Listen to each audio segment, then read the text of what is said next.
The Midnight Mormons and FairMormon recently posted some savage takedowns of the CES letter and Jeremy Runnels.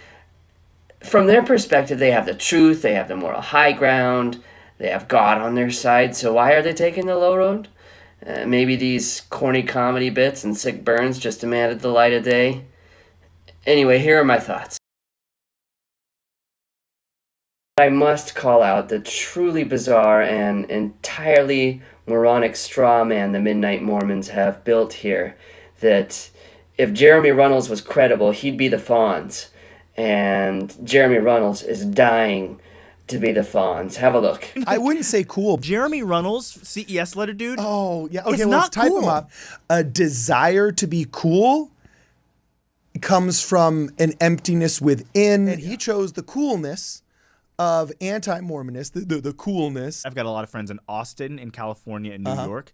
Musicians, actors, a lot of them.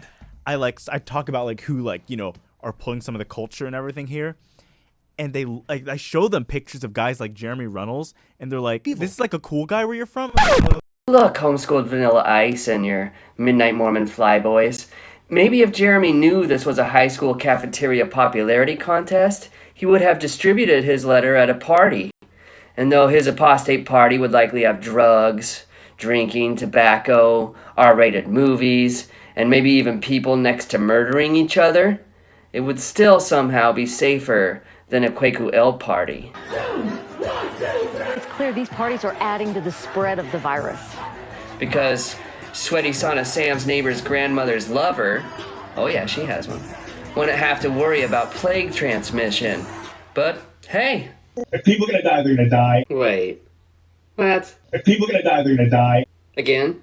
If people are gonna die, they're gonna die. Again? Last time I swear. If people are gonna die, they're gonna die. Okay, and slowly? If people are gonna die, they're gonna die. Oh my. This is like a cool guy where you're from. This is like a cool guy where you're from. This is like a cool guy where you're from. This is like a cool guy where you're from. Alright, so 8.5 minutes into the polygamy one, Kwaku says this. We're not even making the claim that Joseph didn't sleep with some of these women. He probably did. So that means for the previous 8.5 minutes, they've totally been spinning their gears. Because, well, just look at this. And there is no record or indication of Joseph having sexual relations with her. These marriages were not based around sex, Which is a clear declaration of this not being a sexual marriage. the CES letter's flippant attempt to pawn it off as purely sexual is misleading. Think about it. If the sealings were purely for Joseph to have sex, There is zero evidence that Joseph had a sexual or romantic relationship. Look, Captain Youngdom, you said it best, your own self. see, that's funny because this episode was about polygamy, which it usually involves sex. So our boys came up with a refrain for this video to describe the CES letter. Wrong and misleading. Wrong and misleading. Wrong and misleading. Wrong and misleading. And I'd like to touch upon that. It's wrong and misleading. Yes, let's talk wrong and misleading. You know where I learned about Joseph Smith's plural wives? Not in Sunday school, not young men's, not seminary at ungodly hours, not in elders quorum, not at BYU, not at the MTC. I learned on my mission after lying to some poor soul on their own doorstep about it and being corrected by my mission companion. See, my formative Mormon years were pre-pervasive internet. I was told by well-meaning but also misled people that Joseph Smith didn't have plural wives. Polygamy was a Brigham Young Utah pioneer thing. And, like every Mormon outside of Utah, I was teased about Mormon polygamy at school. I thought about it all the time. I thought about that and the priesthood ban. But the books where I would have learned the truth, learned about Joseph Smith's polygamy, were way off limits as evil anti-Mormon spirit-crushing material that were one step away from unbridled satanity, and I never get to see my family after I die. It's wrong and misleading. It's patronizing and cynical. Boyd K. Packer and other church leaders thought I couldn't handle the truth, and I resent that. Hinckley said our history is an open book, and that's Wrong and misleading. where accessing certain chapters of that book would lead to my damnation as I understood it. It's wrong. It's wrong and misleading.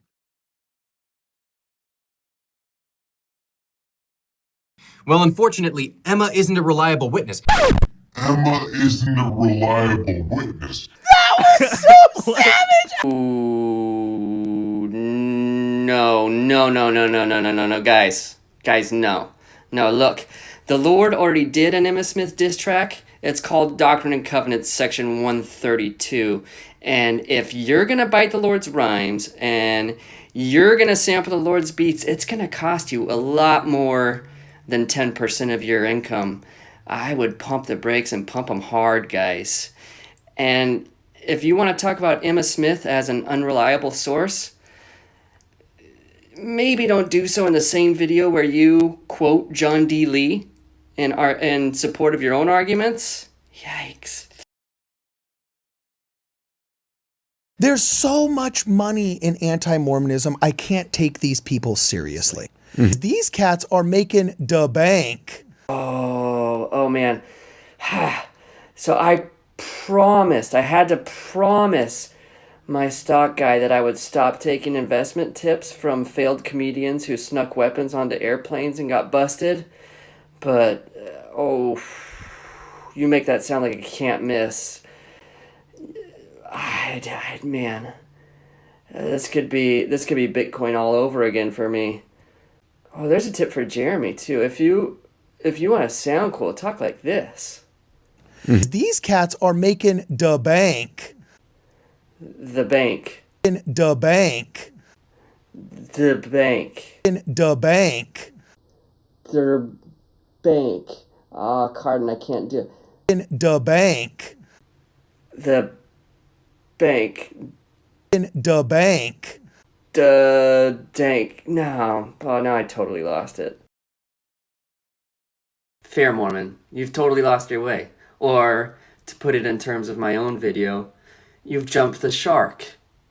Look, there's no reason at all to listen to me. I'm no one. I mean, my friends are from El Paso, New Jersey, and Yuma, Arizona. Nah, there's no reason to listen to me.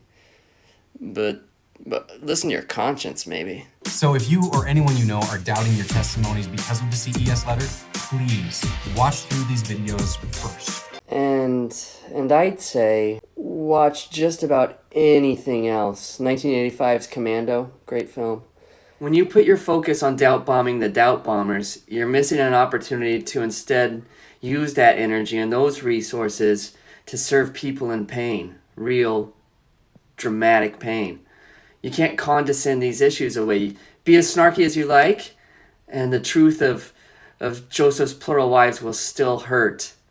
Trading ridicule for ridicule won't bring peace to anyone. When a faithful Mormon learns of the troubling history of the church, a painful cocktail of doubt, shame, disorientation, embarrassment, and existential dread creates a powerfully sick feeling in the gut. And for some, due to their Mormon programming, they feel like they've done something wrong. It's their fault. And then a second, perhaps more painful wave comes when they realize these aren't anti-Mormon lies, but facts. Are Quaku's silly voices and guys yelling German words and silly hats going to do anything for these people? All the information is in our pockets now. The church never wanted to release those gospel topic essays, but times have changed, and they can't just obscure, if not bury, the history of the church anymore. The facts can't be hidden again, just as sure as Corey Antimer couldn't sew Shiz's head back on. FairMormon, you need to stay focused on providing context and perspective to squint and pinch and zoom around the challenging parts of church history, such that there's a plausible path back to the pews on Sunday for those people that are better off staying in the church. You can be leaders in getting out on the front foot so that these things aren't learned in dark, lonely, painful places. Reach out to people in real pain with something better than this. You know, my little sister, she's roughly your target demographic age-wise, but she didn't connect to your This Is the Show videos because she isn't an unfunny dick. And here was your advice for her. Then watch something else. That was so savage! Be better. Be smarter. FairMormon, you think you're a victim for the way Jeremy Runnels and John Dellin behave. But there are good people actually victimized by what they learn of church history but not from the church, never from the church. Think of them. Serve them.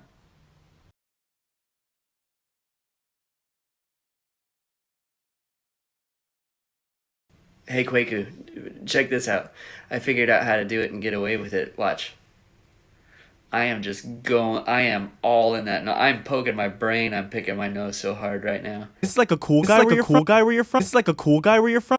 And It's like they just do mental gymnastics to get there. It's like a cool guy where you're from.